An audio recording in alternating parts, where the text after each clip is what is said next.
Minnesota Timberwolves are in a must-win situation. Heading back home against the Oklahoma City Thunder, they're down 0-2 in the series. And the reason why I say this is a must-win game for Minnesota, you don't want to go down 3-0. No team has ever come back from a 3-0 deficit. Now, I know that you may look at Minnesota and say they're cooked, they may get swept. That could be the case, but usually they play better at home. When I look at Minnesota so far in game 1 and game 2, they come out and they start off solid. Going into halftime, the games have been close, and game 2 is 58-50.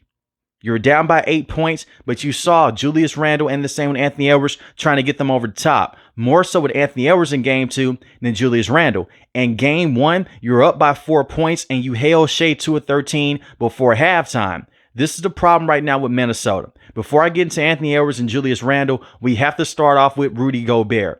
Rudy Gobert has not been a good player in this series on the defensive end and the same on the offensive end. And you can say, well, go out there and bench him for the rest of the series.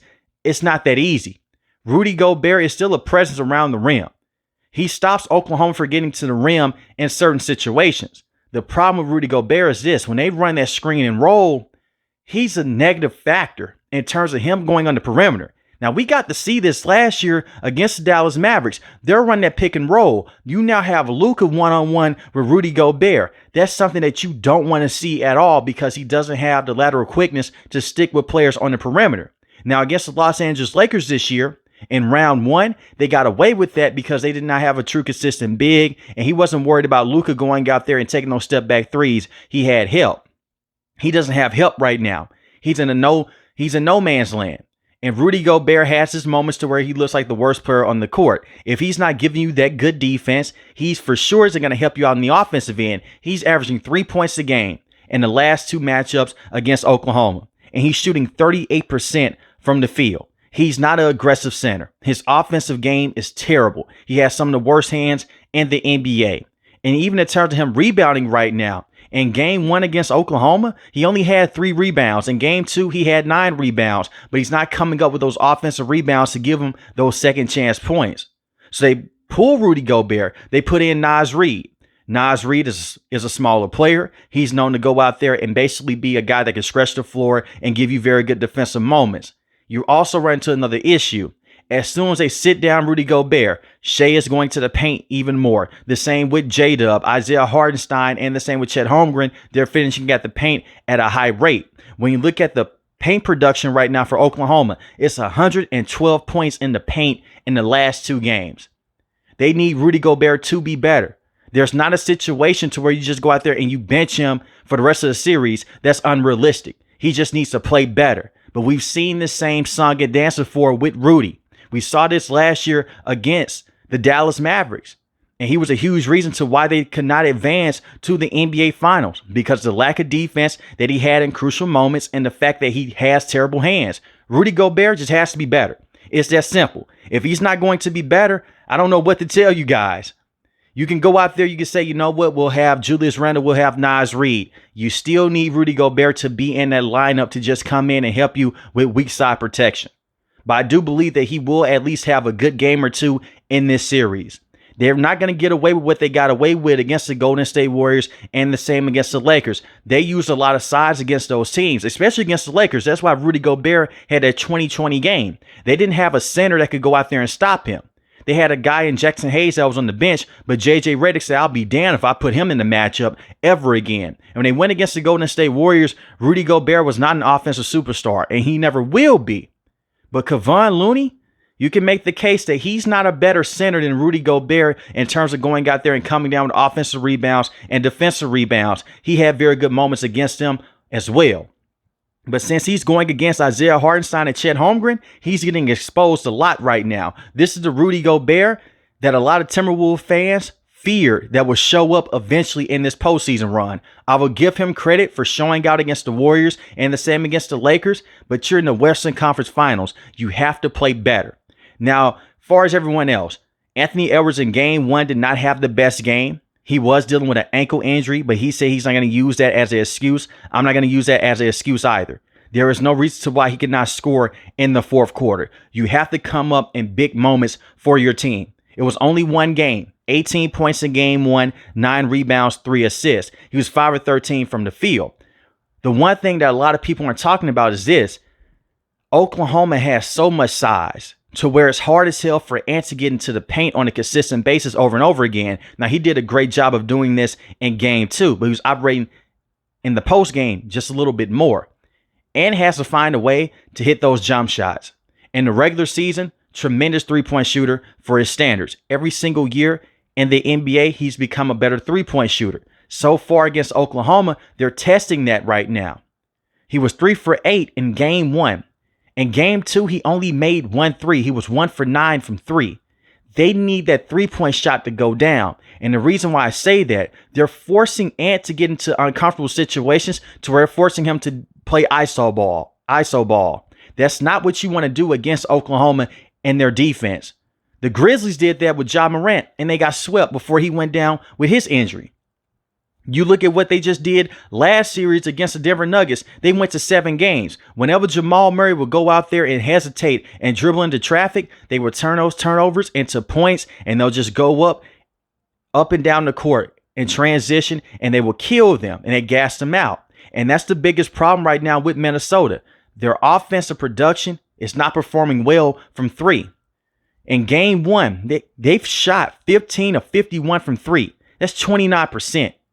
And they forced a lot of three-point shots in that matchup. Some of the shots were open from the corner. You had to hit those shots. Wide open attempts, they missed a lot of them. But they started settling for jump shots in the second half. Julius Randle in game one, he was phenomenal. He did slow down in the second half, but he had 28 points, 8 rebounds, 9 of 13 from the field, 5 or 6 from 3. This is the thing with Julius Randle. He has to continue to be aggressive. Get to the paint, drive, put your elbow down. Get over on Alex Caruso, and the same with J-Dub. He was very forceful in game one. In game two, not so much. And we're about to talk about game two in deep detail in the next couple minutes here. But everything that went wrong in game one happened in game two for Minnesota. And before we go into game two here, Dante DiVincenzo, Naz Reid, Nickeil Alexander-Walker, they combined for 7 of 36 from the field in game one. If they go out there and give them better production from the field, it's a good chance that game would have been closer and they possibly would have won that game against Oklahoma. But game one is usually the filling out process. You go out there, you see what you can work on. This is one thing that Minnesota has done a great job of against the Golden State Warriors in that series. You lost game one, you came back in game two, you performed better. Against the Lakers, you lost the game, you came back, you performed better. In game two for Minnesota here, Ant performed better. In the first half, he was phenomenal. For the entire game, Ant was just applying pressure over and over again. Remember when I say he had to get to the paint just a little bit more? He was operating from inside the post, and that's smart. You're now able to go out there and face double teams in a better situation. You're not facing straight up. You're not going out there top of the key, one-on-one action with Shea, and then Alex Caruso comes over. You can now have your back towards the basket, go with a post fade, drive and kick, or just even bully your way to the rim.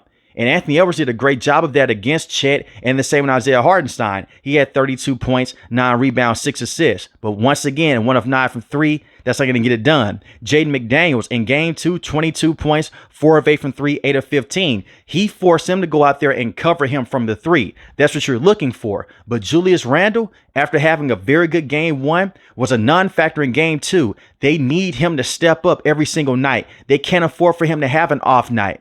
When you look at how he played with the New York Knicks in the postseason over the last few years, they made him go right a lot. They forced him to be a playmaker. Now, Julius Randle, this postseason run, has been a very good playmaker by his standards. Julius Randle doesn't like to go right. And when you look at Alex Caruso, it was smart what he did. He got him into foul trouble early on, but he went out there and he forced him to be in a chair. Go to the right over and over again. If he does go to the right, they'll shift over a big man in Isaiah Hartenstein or Chet Holmgren. And it just frustrated the hell out of Julius Randle. Now he's just going out there. He's forcing jump shots over and over again. He was red hot in game 1. In game 2, he only had 6 points, 5 rebounds, 5 assists. He was 2 of 11 from the field, 0 for 3 from the three-point line. So they just didn't play him in the fourth quarter. They need him to step up on the offensive end the same way they need Rudy Gobert to step up on the defensive end. And I'm not just trying to come out here and just single out one player. It's a group effort. You win as a team, you lose as a team. But when I see Anthony Edwards going out there on a consistent basis, getting to the paint early on, he needs Julius Randle to go out there and help set the tone, knock down some of those shots, and be patient. One thing that I really hated towards the end of game 1 and also in game 2, I understand that Nickeil Alexander-Walker is frustrated, and the same with Jaden McDaniels. They're all frustrated with the fouls on Shai. It's a way that you can guard Shai. He's going to get his free throws, but you can't go out there and complain to the referees. You're taking yourself out of the game. This is an Oklahoma team similar to the Pacers. They get up and down the court so fast. So you're arguing for a couple of seconds. Your man's already down the court. And Alex Caruso, J-Dub, or Shai, they're walking away with those points. And you're playing into their hands there. I know you may say, hey, Shai gets a lot of free throws. It is what it is. You have to go out there and just play through it. I never understood why players will argue with the referees. They're not going to change their calls unless you go out there and challenge it. And you only have so many challenges a game. That's a part of being mature here. The same with Julius Randle, Jaden McDaniels, and the same with Anthony Edwards. Now, Anthony Edwards has done a great job not complaining as much as the other players with this team. And it's not just Minnesota. Luka does this crap a lot. The same with LeBron and Jason Tatum. They go out there, they argue with the referees, they get upset. I just hate when players do that. Just play through it. It is what it is. And to the credit of Jaden McDaniels, as the game progressed on, he did have the one shove with Shai. He said, man, you know what? It is what it is. I can just play him the best way that I can. But their defense, like I mentioned before, Oklahoma has 112 points in the paint. 2-game span. Minnesota only has 64 points in the paint within these first 2 games. That's the fewest in a 2-game stretch this entire postseason run. Even dating back to last postseason and that playoff run when they went to the Western Conference Finals against the Dallas Mavericks. Once again, the length of Oklahoma. You're not going to be able to go out there and bully them the entire time. This is why you have to knock down those shots. This is why I look at players like Jaden McDaniels, the same with Anthony Edwards, Julius Randle, Naz Reid. Naz Reid was 0 for 5 from 3 in game 2, 3 of 8 from the field. Nickeil Alexander-Walker, he did have 17 points, 5 of 8 from the field, 3 of 4 from 3. That'll get it done. Dante DiVincenzo, I need him to be more aggressive. He has not shot well this postseason run. And they need that New York Knicks, Dante DiVincenzo from last year in the postseason. They need him to start sparking things up off the bench.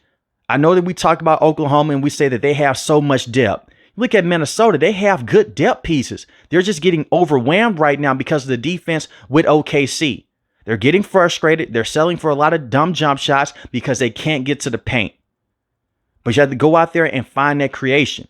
Outside of Anthony Edwards, I don't see another player that can consistently go out there and create their own shot off the dribble over and over again. Mike Conley, he's solid at doing that, but he's not in his prime anymore. This is not Memphis Grizzlies Mike Conley, and he's doing the best that he can on the defensive end and the same on the offensive end. So you're putting more stress on Anthony Edwards to basically go out there, be the main shot creator, go out there, create shots for himself and for others as well. That's not fair for Ant. He just had to go out there and score 40 to 50 points to win a matchup, but they're asking him to be the main facilitator. Go out there and create for others and create for yourself. And that's a lot of stress on one player against a great defensive team. And the defense with Minnesota, they're still playing great defense. They're having great defensive moments. They're just getting overwhelmed after the first half. And I look at Coach Chris, you have to find a way to go out there, manage your lineups better, put in Rudy Gobert, take him out. If you feel like Oklahoma's going to go on a crazy run because they're going at the paint, they're targeting Rudy Gobert on the perimeter. You know what? Take him out the game, go with Naz Reid. You feel like that's not working? Take him out the game, go with Rudy Gobert. You have to manage your timeouts and do a better job from that standpoint. And I'm not trying to blame all this on Coach Chris. He's done a phenomenal job the entire postseason so far, and most definitely in the regular season. But how Minnesota looks right now, this is how they looked in the regular season when they were dealing with those injuries, and they're still trying to figure out how to play with each other in terms of Julius Randle coming over from the New York Knicks, and same with Dante DiVincenzo. There was a nasty stretch there for Minnesota in terms of going out there and having a losing streak. It didn't look pretty in the regular season, but they found a way to bounce back. They need to get back into that bag and try to find new things and new adjustments to beat Oklahoma. And as far as their defense, before I let you guys go, I'll just load up on Shai. Go out there, load up on him, load up on J-Dub over and over again and force someone else to beat you. And it brings back my point to Rudy Gobert. Chet Holmgren should not have the game that he had last night on you. You're Defensive Player of the Year for a reason.